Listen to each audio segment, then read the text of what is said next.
আমি বলি এখন স্যার প্রথম কথা হচ্ছে এটা, এখন আমরা কিন্তু শান্তিপ্রিয় মানুষ, আমরা প্রচন্ড শান্তিপ্রিয় মানুষ। এই 5 তারিখের পর থেকে আমাদের এলাকায় এত শত জায়গার লুটপাট, অগ্নিসংযোগ, ভাঙচুর এমন কিছু নাই যেটা হয় না স্যার। আমরা ইতিমধ্যে একটা টিমও আছে আমাদের, আমরা বিভিন্ন জায়গায় থেকে কিন্তু আমরা সব তথ্য সংগ্রহ করেছি।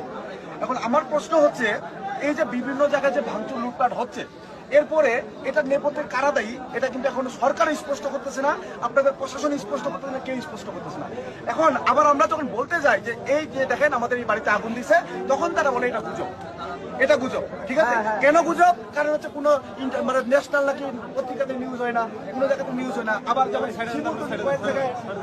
দুই তিন জন ধরছে, ধরার পরে সেনাবাহিনী আসছে, সেনাবাহিনীকে দেওয়ার পরে নাকি তারা বলতেছে এরা তো পাগল, এই পাগল বলে। আমি বলি এখন আপনি স্যার, আপনি যে বললেন আপনি তাকে হেফাজতে নিয়ে গিয়ে আপনি তার জন্য আইনগত ব্যবস্থা করবেন। আমরা এখানকার একটা মানুষও কিন্তু জানেন না যে আপনাদের প্রসেসটা কি, 1 নম্বর কথা। 2 নম্বর কথা হচ্ছে আপনারা কি এরকম ধরছেন অনেকজনকে, এখন পর্যন্ত কিন্তু আপনারা এটা বের করতে পারেন না যে এরা কার নেতৃত্বে এই ধরনের অঘটন ঘটাচ্ছে।